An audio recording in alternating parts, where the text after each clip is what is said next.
Sejam todos muito bem-vindos a mais um episódio do Brandcast, o segundo nessa nossa série com entrevistas com profissionais que foram pioneiros no brand no Brasil, aqueles que coordenaram ou coordenam ou criaram as primeiras empresas focadas em estratégias de marca até o ano de 2001, 2002. Na sequência a gente vai ter, claro, outros entrevistados ainda aqui. A gente já programou uma segunda temporada na qual a gente vai pegar entrevistas com a segunda geração, mas hoje nós estamos com um dos mais importantes pioneiros do brand no Brasil, Jaime Troiano. Jaime, muito obrigado por estar aqui conosco hoje. Obrigado a você, uma oportunidade de dividir coisas que eu tenho feito, talvez não só até 2001, se me permitir depois. Não, a gente está falando que já trabalhavam até 2001, não é para falar do que veio depois. E poder fazer isso é quase uma obrigação que eu sinto, porque eu acho que a gente tem que partilhar conhecimento para isso ser propriedade coletiva e que juntos nós crescermos, né?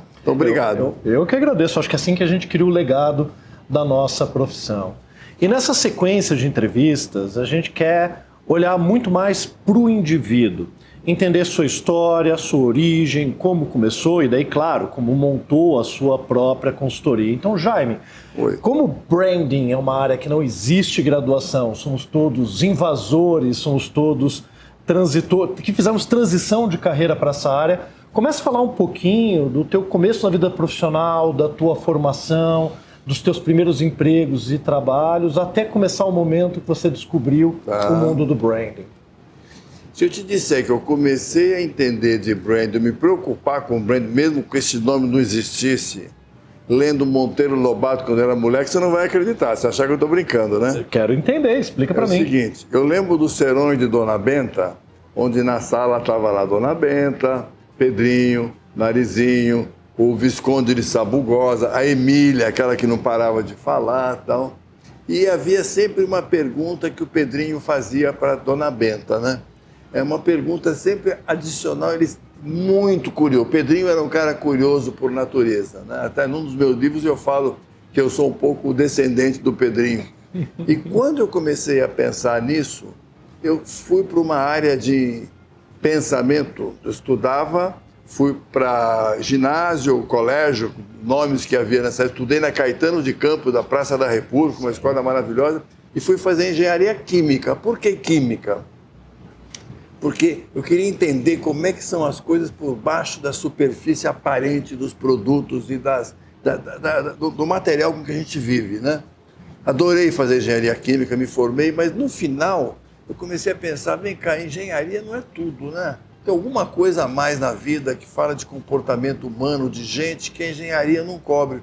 Acabei caindo na sociologia da USP. Virei sociólogo. Nossa, depois de 5... Então, mas aí é que tá, vou te mostrar.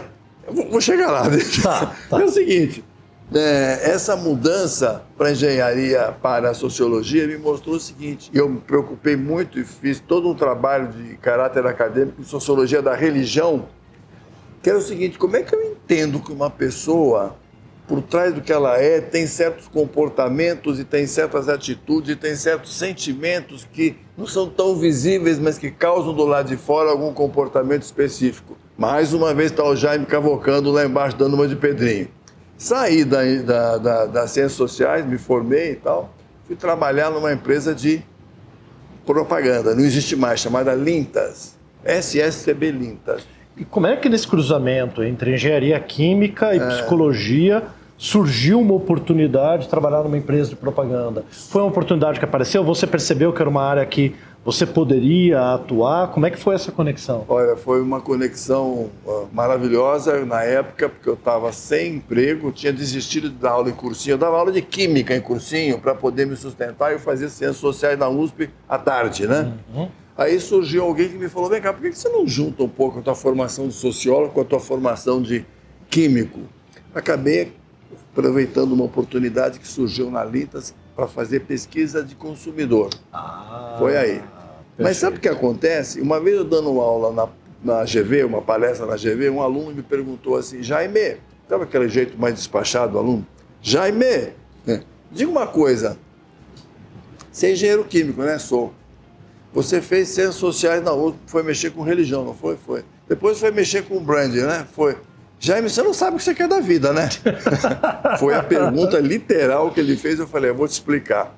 Eu sei o que eu sei da vida, ou o que eu quero da vida, às vezes nem tão conscientemente, mas se você olhar a minha história, eu sempre me preocupei, eu sou o cara que olha para baixo da superfície, vamos dizer assim. Um dia eu vou ser arqueólogo, por exemplo, eu até falei para ele brincando, né? A curiosidade é isso, de cavocar e descobrir. É, o que está abaixo da superfície, né? Então eu acho que o que me transportou foi sempre essa linha condutora. E branding, Guilherme, branding é isso, né? Como é que você pensa em construir marcas, de administrar marcas, ter estratégia de resultado, se você não entende de gente e não penetra nessa camada inferior da nossa atitude, daquilo que está visível, né? E aí nessa agência você focava nessas descobertas, atuando na área de pesquisa. E como foi essa sua jornada, primeiro, com esse olhar dentro do universo das agências e ampliando a sua atuação? Antes mesmo da gente chegar na abertura aqui da Troiano Branding, dessa proposta de atuação, como é que foi esse seu crescimento dentro das agências? Olha, eu como comecei na construção?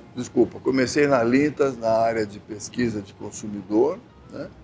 A Lintas e depois mais 2 outras multinacionais, e todas elas tinham uma visão já muito mais madura sobre preocupação com marca, vinha dos Estados Unidos, do que a gente tinha no Brasil. Então eu aprendi muito com elas, né? Aprendi muito com elas. Quando eu estava na Lintas, eu trabalhei com Omo, trabalhei com Rexona. Meu Deus do céu, são marcas que me ensinaram muito, marcas da Unilever, da Johnson & Johnson, me ensinaram muito a entender por que uma determinada marca tem esse papel na vida de uma pessoa, né? Por que uma fralda Johnson, na época, era mais importante para uma mãe do que uma outra fralda, porque deixava o bebê sequinho? O que significava isso na vida da mãe, né? Então, eu sempre procurei entrar por baixo da superfície.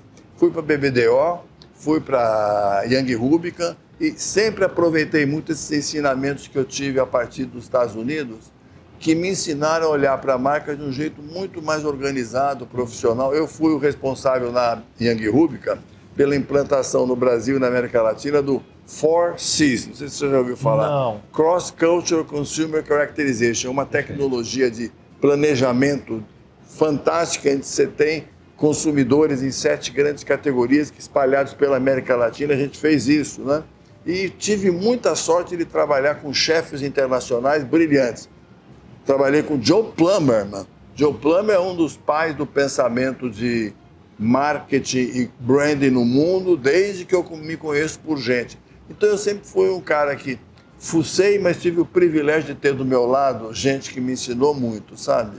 Isso é muito importante, porque a gente vive muitas vezes uma cultura onde as pessoas escondem as suas fontes, as suas origens e tentam criar um mito da ideia de que chegaram lá sozinho. E ninguém chega em lugar nenhum sozinho. Sempre tem pessoas que abriram um caminho. Uma das frases que eu adoro, já usei muitas vezes, deve estar em alguma parede, aí é uma frase do Sir Isaac Newton, do século XVII, dizendo o seguinte: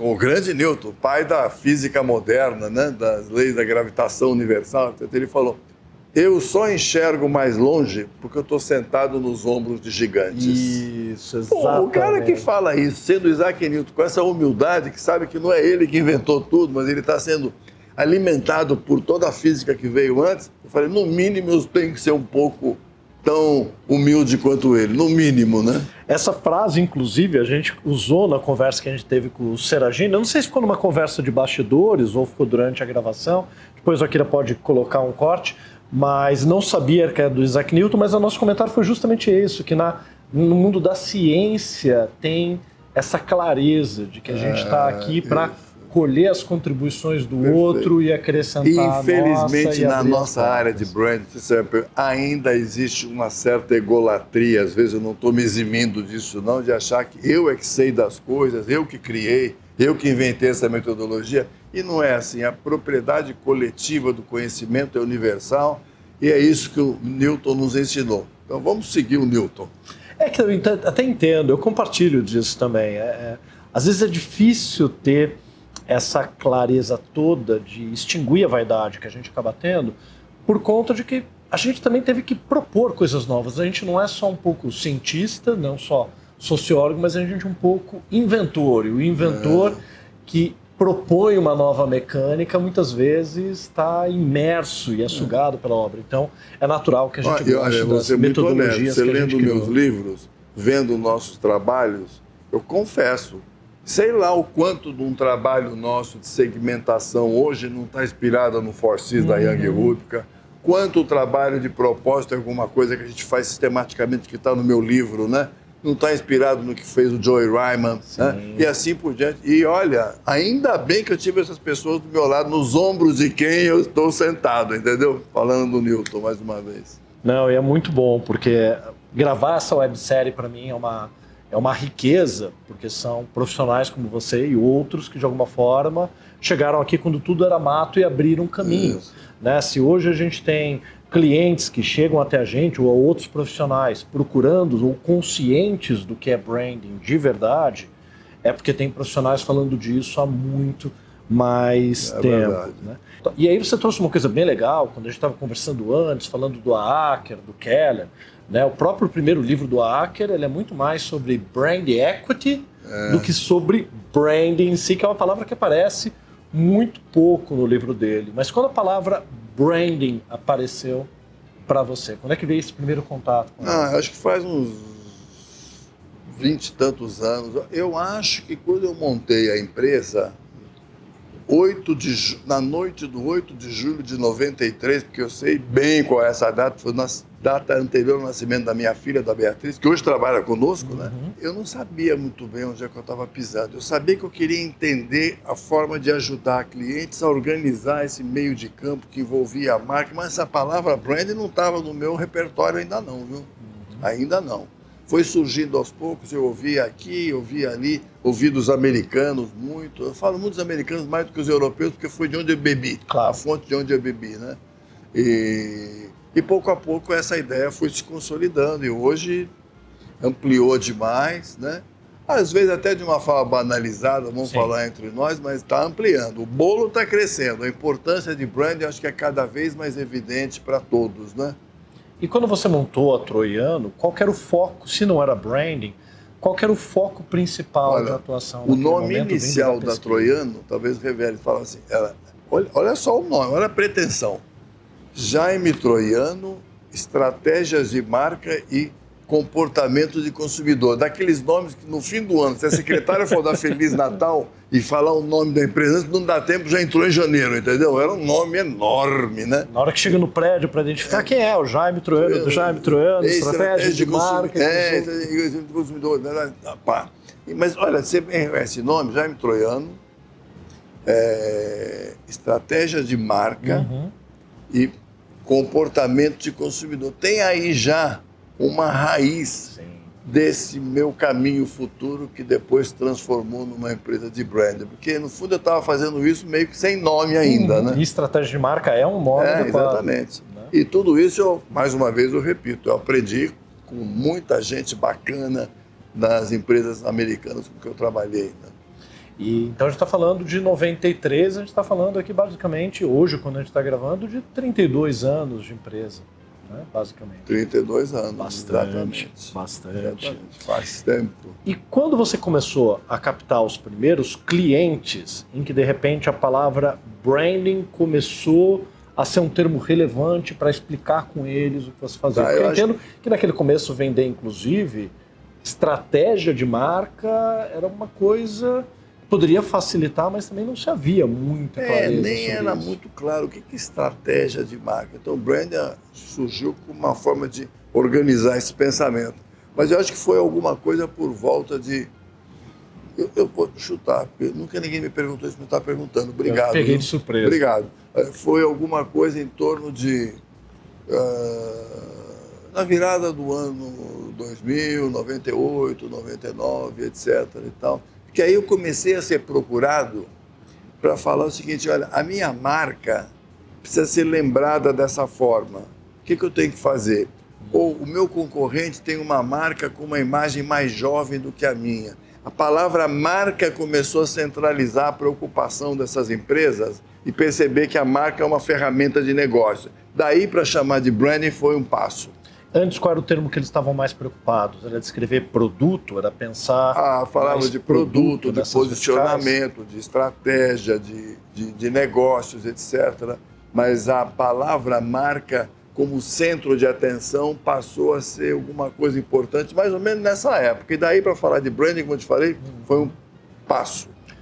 Pegando o tema do posicionamento que você trouxe, eu acho que é muito rico trazer esse ponto, porque você já veio, então, com esse olhar muito mais do humano, da psicologia, da percepção, da construção de cultura, de valores, sendo que até então o termo posicionamento estava muito mais ligado a uma estratégia de preço, posição comparativa de preço de produto, atributos mais tangíveis, benefícios mais racionais. Como é que era a aceitação? Já está falando naquela época de estratégia de marca e posicionamento, termos que já existiam, com esse olhar mais humano da psicologia. Como é que era a aceitação? Um elemento, ou um produto, ou uma coisa que foi fundamental para mim, eu acho que para, sei lá, milhares de pessoas, foi o livro do All Reason, do Jack Trout. Posicionamento, o nome em português é Posicionamento, a Batalha pela Mente, né? Quando eu escutei isso, a batalha pela mente, quer dizer que a briga não está lá na rua, no mercado, no varejo, nas lojas. Não, onde é que está essa batalha? A batalha está acontecendo, eles diziam, dentro de um espaço, está no livro isso, dentro de um espaço escuro e úmido de 1 centímetro cúbico. Quando você consegue, como se fosse a infantaria de um exército, daí a história da batalha, ocupar o topo dessa montanha, que está no espaço escuro, pequeno e úmido, de 1 centímetro cúbico, pronto, você está aí com uma posição garantida para ser lembrado, né? E eu acho que esse foi o momento chave para mim de entender posicionamento como uma grande ferramenta de estratégia de uma marca, né? E é interessante que é um livro que ele é escrito sobre uma perspectiva ainda de marketing, né? De alguma forma, o All Reason e Jack Trout cunharam essa visão de posicionamento, muito pautado na imagem, na percepção, ainda dentro do marketing. Então, a gente tem origens ali, como a Acker falando de brand equity, no começo da década de 90. Esse livro, a primeira edição dele, acho que é de 76 ou 82. Então, a gente vê um pouco essas origens do branding vindo pelas duas laterais. E quando você decidiu que a palavra branding era a palavra que tinha que estar junto da sua própria marca? Foi 2000 e poucos, vamos dizer assim, não me lembro exatamente a data, foi por aí. Foi quando eu fui com aquele nome estrambólico, né? Que eu não consigo nem repetir agora, é tão longo que ele é. Falei, não, peraí. Aí a gente mudou para Grupo Troiano de Branding. Acho que eu lembro dessa época. Grupo Troiano de Branding. Mas depois de um tempo, falei, pô, nós estamos sendo muito pretensiosos, nós não estamos com essa bola toda, Grupo Troiano, né?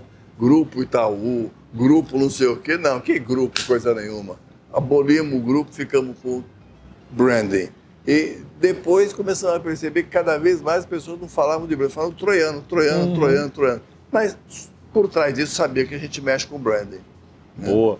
E já procuravam através desse termo ou ainda tinham um esforço? Não, já procuravam com a preocupação de alguma coisa que eu possa ter de vocês, Troiano Branding, para melhorar o poder de negócio da minha marca. E o que você sente que mudou nos clientes que procuravam você ali no começo dos anos 2000 e procuram hoje a empresa para trabalhar a questão da estratégia, do posicionamento, do branding deles? A preocupação, os receios, os medos ou os focos que eles querem dar para o trabalho mudou ao longo desse período? Legal, mudou. Mudou no seguinte sentido. Evidentemente, todos eles têm que pensar no trimestre ou no mês, no resultado da empresa, mas eles começaram a perceber o seguinte, que existe uma ferramenta intangível, que é a percepção que o mercado tem daquela marca, que tem um papel essencial para desenvolvimento de negócios, né? Hoje as empresas estão muito preparadas com todos esses equipamentos de análise e pesquisa para saber como a marca tem hoje um papel importante diante dos seus concorrentes ou não. Então eles já chegam aqui muito mais preocupados de olhar para a marca de uma forma mais cirúrgica, vamos dizer assim, do que antes. Evidentemente, se olhar para a marca, significa, vamos ver por trás da marca, voltando para o Pedrinho, lá de trás do Monteiro Lobato, o que tem por trás da marca? Tem gente, né? Então, a gente sempre se pauta aqui por uma frase que é fundamental para nós, para nossas convicções, que é: só entende de marca quem gosta de gente. Só entende de marca quem tem preocupação de entender de gente, né? E aí você comentou justamente no perfil de empresa que muitas vezes tem áreas de pesquisa, já tem esse embasamento, já tem essa estrutura. Como você veio dessa questão de comportamento do consumidor, o quanto isso de repente diminuiu esse escopo dentro do escritório? Pesquisa ainda é uma parte significativa do trabalho? Ou se mudou alguma coisa no perfil das pesquisas? Bela pergunta. Eu sinto dos meus clientes que eles vêm já com muito mais dados de pesquisa pronto para a mesa de reunião. Acontece isso, mas a gente força muito a nossa empresa, a nossa equipe a pensar em pesquisa, de fuçar na vida dos consumidores, de entender melhor o que eles estão pensando e sentindo. Repito uma frase muito comum aqui, que é: consumidor diz o que pensa, mas faz o que sente. A gente quer saber o que as pessoas sentem, né? Então, mesmo que o cliente venha com a preocupação central de como é que eu posso mudar a minha marca, posicionar a minha marca, expandir a minha marca com extensões, etc. e tal, eu preciso saber antes o que as pessoas pensam e sentem sobre ela, né? Isso é inevitável. E quais são as suas formas favoritas de pesquisa para isso? Posso falar a verdade? A ideia é Falar a verdade? É para dar na cara dura. Você pode dar tapa na cara. A favorita é metrô, saguão de cinema, escutar a conversa alheia. Se você me convidar para ir na sua casa um dia, eu vou abrir um armarinho para saber o que você tem dentro lá, entendeu? Essa, para mim, é a favorita. Essa, de uma maneira... Eu sou um voyeur social, né? Desde o tempo em que eu estava convivendo com o Pedrinho da Dona Benta lá atrás. Então, essa, mas, além disso, agora, completando, a gente tem algumas tecnologias de pesquisa aqui importantes. Eu vou citar uma em particular, claro, que é fruto de uma associação internacional que nós temos com a OSIA, Ouso Zaltman, né? Que Gerald Zaltman, junto com o Keller, junto com o Aker, é um daqueles que escreveu, em primeiro lugar, livro sobre comportamento de consumidor. E o que é a Ouso Zaltman? É uma empresa que patenteou em Harvard uma metodologia de neurociência chamada ZMET, Z-E-M-E-T, Zaltman Metaphor Elicitation Technique. O que ela faz? Ela usa recursos de neurociência não invasiva, não vamos botar eletrodo na cabeça das pessoas, né? Para, a partir de imagens, com uma visão fundamentada muito na história da psicologia analítica do Jung e do Hillman, né? Para entender a partir daí o que a pessoa sente que ela nem sabe muito bem o que é. Às vezes, em entrevistas que a gente faz, a pessoa toma consciência de coisas que ela não sabia muito bem que funcionavam assim na cabeça, a partir de uma metáfora, a partir de uma imagem, etc. Então, essa é uma tecnologia muito poderosa que enxerga aquilo que está abaixo da linha do mar no iceberg, sabe? Pesquisa ainda, embora as técnicas convencionais ajudem muito, né? Mas pesquisa ainda prescinde, às vezes, desse elemento de profundidade. ZMET é uma tecnologia de pesquisa, pois é, a gente usa outras, mas tu citou, um exemplo é esse. O outro exemplo é o saguão do cinema, é a rua, tá de ouvidos abertos, né? Eu já posso dizer que eu tive muitas respostas a projeto, estando no supermercado, vendo como as pessoas compram, e às vezes a gente não sabe de onde a solução vem. Isso. E é aquela coisa espontânea que surge, né, na rua, que não surge numa sala de discussão em grupo, numa técnica de pesquisa, né? E você precisa estar ligado. Tem um poema do Olavo Bilac, o grande parnasiano brasileiro, chamado Ouvir Estrelas, que ele diz mais ou menos o seguinte, não preciso falar o poema inteiro, mas só alguns pedaços, né? Ora, direis ouvir estrelas, certo perdeste o senso, fala para uma pessoa. E eu vos digo que muitas vezes eu acordo de madrugada, não é bem assim, mas é a palavra para olhar para as estrelas, né? Mas o que você vê quando você olha para as estrelas? Como é que você conversa com elas? Ele fala assim: só quem ama tem ouvido capaz de ouvir e de entender estrelas. Então eu falo, pensa na vida do consumidor, que não deixa de ser uma estrela. Se eu não gostar de falar com ele, não gostar de ouvi-lo, a gente não faz nenhum trabalho decente de marca, a gente cria realidades aparentes que não têm a ver propriamente com o poder que a marca tem, né? E às vezes apenas repetindo a bolha da qual nós estamos. Isso, né? exatamente. Então, isso a gente vê como muito Quer comum. um outro exemplo concreto? A gente fez há pouco tempo um estudo em São Paulo e Curitiba sobre questões ambientais. 800 entrevistas, 400 em cada cidade. Várias perguntas. Uma delas era o seguinte: Guilherme, você fecha a torneira da pia quando você escova o dente? Resposta dos 80% diziam: eu fecho. Você aproveita a água da máquina de lavar para limpar o quintal, etc.? Eu aproveito. 80%. Você leva as sacolas recicláveis para o supermercado? 80%. Eu olhei aquele resultado e falei o seguinte: parece que estou na Alemanha, né? Parece que a resposta é da Alemanha. Nem na Alemanha tem Eu estava isso. pensando Mas aí isso. tinha a segunda parte da pesquisa, que é o seguinte: em geral, você acha que o brasileiro fecha a torneira para escovar o dente? Não, o brasileiro não fecha. O brasileiro usa água para limpar o chão, a água reaproveita. Não, o brasileiro não. Quem está falando a verdade? Quem é esse cara? Então a gente precisa tomar um cuidado nessa hora, em pesquisa, para evitar o politicamente correto, a frase de efeito, né? Não ficar com a primeira resposta. Exato. E aí eu vou falar uma coisa, vocês me desculpem, feia, tá?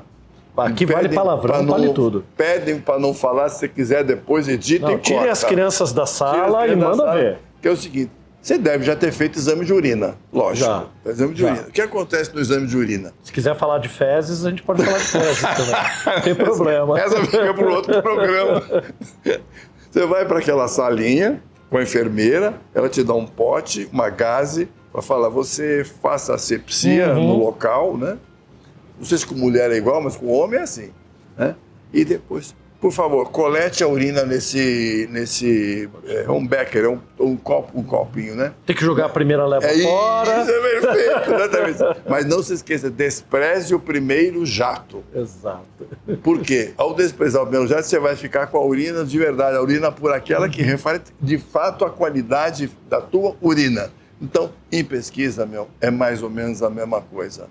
Se você entrar no consumidor com a primeira resposta, cheia de álibis politicamente corretos, você não está ouvindo, você não está entendendo o que ele sente, mas o que ele diz. O consumidor diz o que pensa, mas faz o que sente. Então, acho que pesquisa cercada de muita tecnologia, mas tem essa habilidade humana, né, artesanal, que está no poema do Bilar, que você precisa gostar de ouvir as pessoas. Aí sim.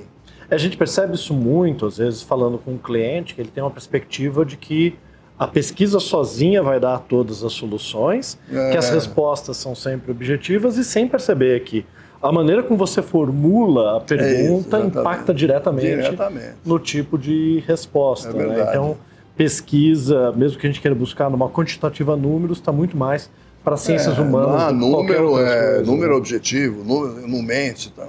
Exatamente. Bobagem. O que mais você sente daí que mudou na sua forma de atuar no branding, de repente, nesses últimos 20 anos? Seja porque teve que se adaptar a alguma demanda que vinha dos clientes, ou porque a compreensão do trabalho mudou, ou porque viu a oportunidade de modificar a oferta. O que você sentiu nessas mudanças, muitas vezes passando por várias ondas, vários modismos dentro do brand? Sabe, você vai ao museu, você tem a exposição permanente e você tem as exposições temporárias, né? Muito parecido com o que acontece na empresa, que é assim. Eu acho que a gente tem aqui uma série de formas de trabalhar que são permanentes, né? Que são convicções nossas. Por exemplo, tem um que estou vendo lá na parede que é assim: o propósito dita o legado dita o resto, né? Isso para nós é parte da exposição permanente do nosso, entre aspas, museu. Agora, você tem coisas que você aprende a cada novo projeto, uma tecnologia nova. A gente tem feito muito um trabalho já há algum tempo chamado MOB, Mobile Ethnography, porque a gente fez muita etnografia já, de visitar e viver com a casa das pessoas. Hoje não dá mais para fazer isso, né? Mais complicado. Né? Então tem um MOB à distância, né? Então, quando você usa o MOB, você descobre a vida da pessoa durante 1, 2, 3, 4 dias. usando equipamentos digitais. Isso é uma coisa nova, relativamente nova na nossa vida aqui. Nova já não é tão nova, mas é nova, né? Zimet, a gente trabalha com ele há 11 anos, né? E as outras coisas vão surgindo no meio do caminho. O importante, eu acho, que é estar com os ouvidos assim, abertos para você não só ouvir, porque ouvir é fisiológico, né? Mas escutar, ter essa sensibilidade da escuta. E isso ajuda a criar momentos novos de compreensão das marcas. Eu acho que é disso que as empresas gostam de nós, viu? Acho que as empresas gostam da gente porque a gente tem esse momento de humildade e sensibilidade, muitas vezes dizer para eles, olha, eu não sei a resposta para isso não. A gente adora projetos, projetos que a gente sabe como começa, não sabe quando termina, entendeu? A gente gosta muito desse... Eu gosto muito do Pedrinho, voltando, entendeu? O Pedrinho, da curiosidade, da inquietação. Aquela inquietação, entendeu?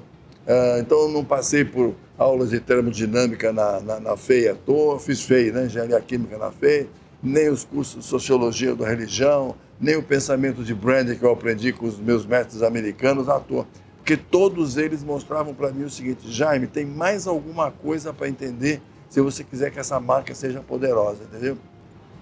Tirando, eu trabalhei em agência, né? Uma das coisas onde eu brigava muito nas agências, é um caso legal de contar, você vai ver. Uma época a gente ganhou a conta do Boticário, estava na Young Rubicon. Fomos lá para São José dos Pinhais, onde fica... E na época o próprio Miguel Krieger nos recebeu na porta e tal, e com uma faixa enorme assim. Sem vocês, já estamos nos céus. Queremos com vocês ir para as estrelas. Aí o cara de criação, não vou falar o nome dele, então vale para vários caras de criação, né? Eu adoro todos eles, mas tem alguns meio exagerados. Fala, Jaime, olha aí, ó. Olha o que eles estão... Nós vamos levar esse cara para as estrelas. Eu falei, eu estou entendendo a frase ao contrário. Olha, eles já estão no céu. Olha a nossa responsabilidade. Puxa pro chão, vamos começar a entender o que eles são de verdade? Bom, não me respeitaram dentro da agência. 6 meses depois, a agência perdeu a conta. Mas o Miguel continuou falando comigo. Você entendeu que a gente... né? Porque eu lembro que a ideia era de uma campanha foi feita para renovar o Boticário, que era uma secretária toda despirocada. Tal. Eu falei, não é nada disso. Estereótipo, né? Mulher que gosta do Boticário é sensual, é romântica, lembra até um pouco a moreninha da ilha de Paquetá, do Joaquim Manuel de Macedo, tal, e assim por diante. Então eu acho que esse olhar humano, sensível e atencioso, né, de procurar entender pessoas, é a raiz do branding de qualidade, sabe?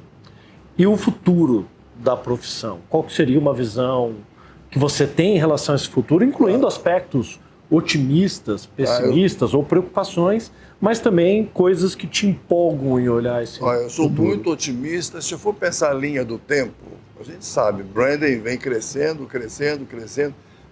Hoje eu estava olhando no Estadão, tinha lá uma matéria falando que o Joesley da JBF?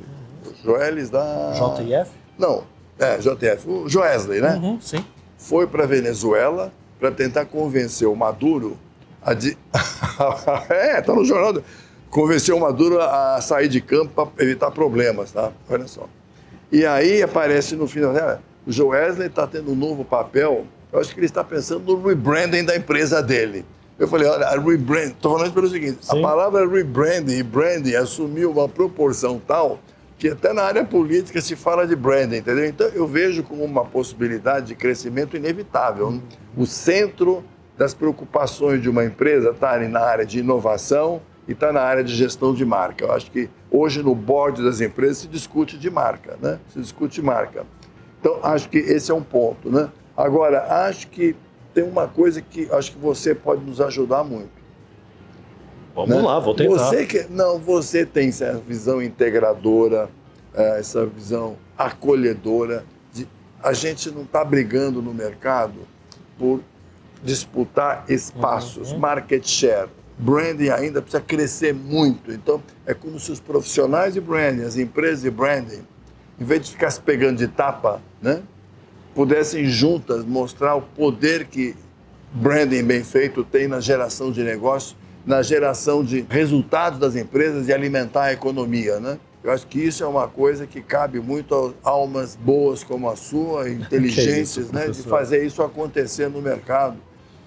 Senão a gente vai ficar tirando pedacinhos de um bolo pequeno. Eu acho que a gente tem que fazer o bolo crescer. E o branding vai crescer, mas pode ser acelerado esse crescimento, sabe? Antes a gente estava até conversando um pouco sobre, ao mesmo tempo, o incômodo com a banalização do termo, que foi um pouco desse exemplo que você trouxe, mas ao mesmo tempo quanto isso coloca a palavra no jogo, no meio de campo, e as pessoas começam a ir atrás sobre isso.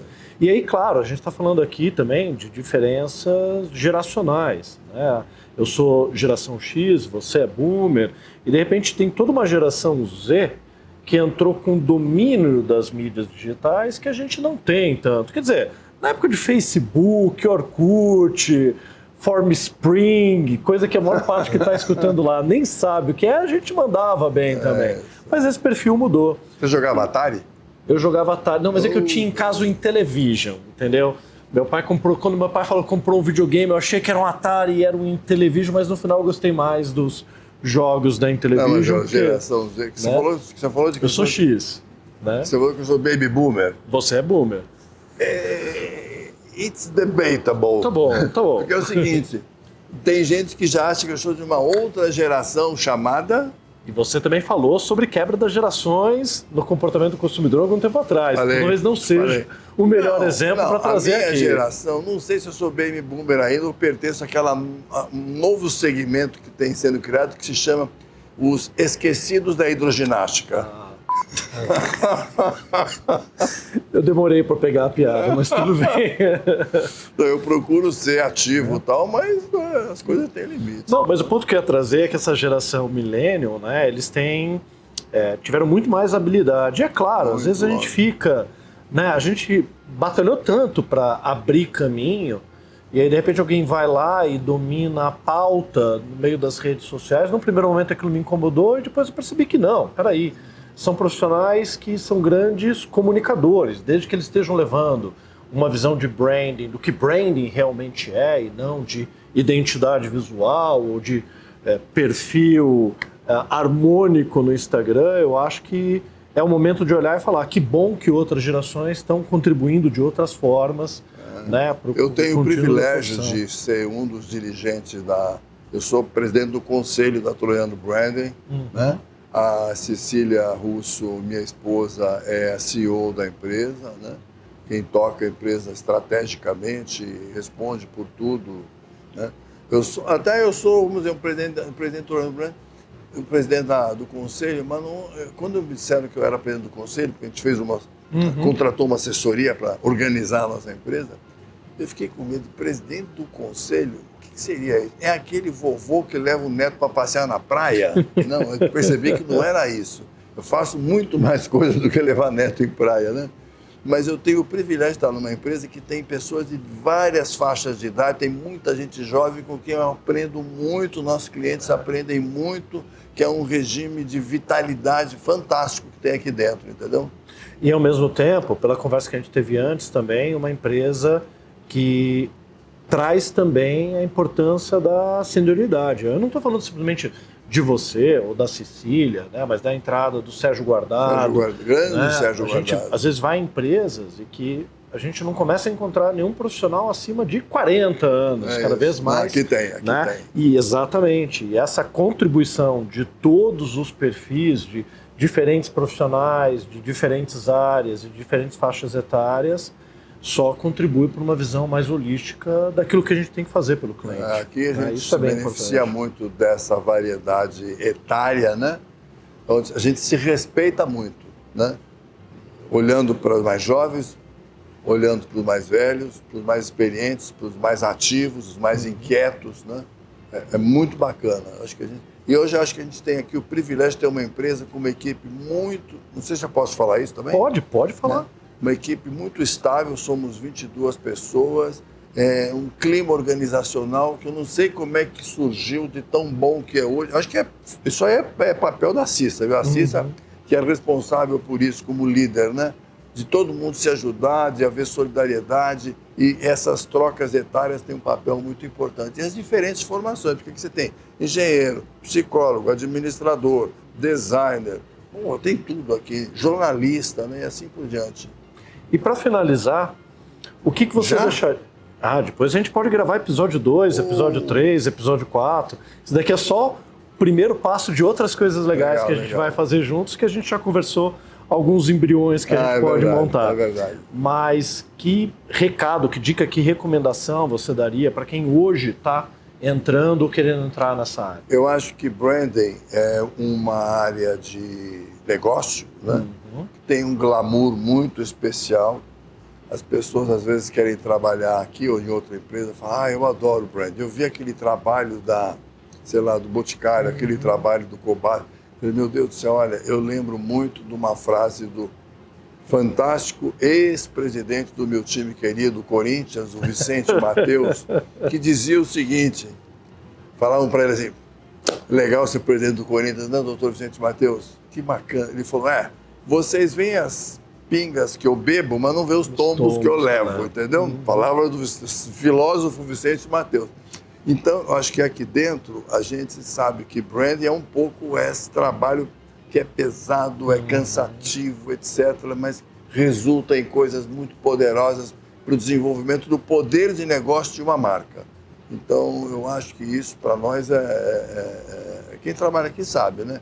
O glamour acontece, mas ele é fruto de muito sangue que você joga, muita dificuldade. De repente aparece uma ideia maravilhosa, né?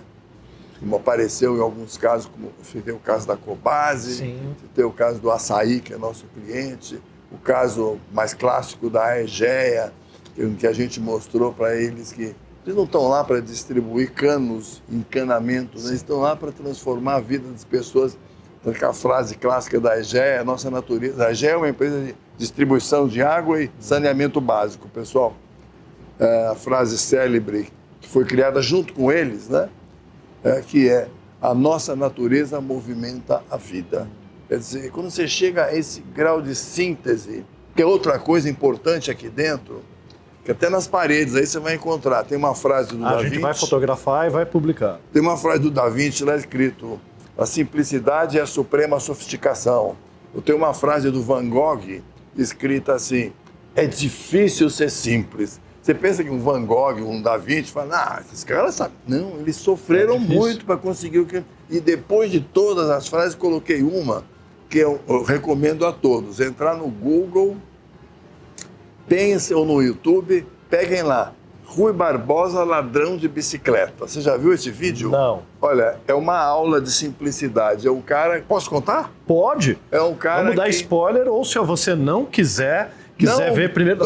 Vamos falar tudo, mas pausa o áudio, se estiver escutando com podcast ou vídeo no YouTube, procure e volta pra cá, porque agora vai vir spoiler. A história é a seguinte, é um cara que faz o papel do Rui Barbosa, o grande jurista brasileiro, ministro da Justiça, Águia de Haia, aquelas coisas todas, né? Um dia ele acorda de madrugada, escuta um barulho no quintal. Ele vai lá, vê um cara roubando pato, marreco, ganso, etc. e tal. Ele fala, ó bucéfalo, né? O que você está fazendo? Se for por necessidade, eu transijo. Se for por sem vergonhice, alguma coisa assim, abar-te-ei com a minha bengala fosfórica, reduzir-te-ei a zero. O ladrão olha para ele e fala, mas eu levo as galinhas ou não levo? Quer dizer, no fundo é o seguinte, você fica complicado, né? Complicado não dá. Então, às vezes tem projetos nossos que a gente fala, pessoal, a gente está levando as galinhas? Está levando as galinhas? Não está, né? Então, essa é uma preocupação importante, de ser simples e é difícil isso, né? Porque, só mais uma coisa, por que é difícil, por que é importante? Porque, voltando para o Allriz, o que cabe naquele espaço escuro e úmido, pessoal, de 1 centímetro cúbico, é muito pouca coisa. Então tem que ser aquela coisa poderosa, relevante, de impacto, que sintetiza o poder que aquela marca tem e é relevante para o consumidor. No fundo é isso, né? Não, mas eu acho já ótimo quando o profissional que tem a tua experiência, que já trabalha com isso há muito tempo, traz a questão do, putz, tem um lado glamouroso, mas é difícil, é trabalho. Porque se por um lado, aí vem a crítica um pouco ao conteúdo que a gente encontra online, se por um lado os conteúdos online ajudaram a popularizar a importância do branding, e nos conteúdos bons, claro, o que é branding de verdade, eu percebo que essa glamourização muitas vezes é levada por uma ideia de que é fácil, é simples, é genial. Não se mostra as dificuldades, o quebrar-cabeça, as dúvidas, a pesquisa toda que teve por trás e mergulhar em algo que a gente não sabe quando vai terminar, né?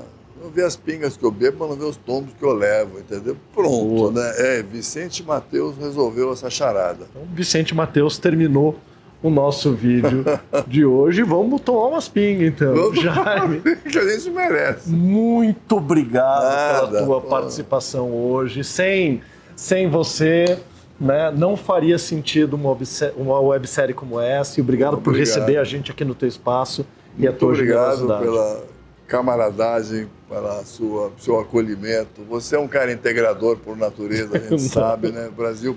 O Brasil precisa muito, o branding precisa mais ainda desse momento de nos aproximar em nome de fazer com que o branding seja, de fato, cada vez mais reconhecido como uma ferramenta para desenvolver negócios, geração de emprego e alimentar a economia, né? Você é muito gentil e generoso, professor. Muito obrigado. Obrigado você. Até a próxima.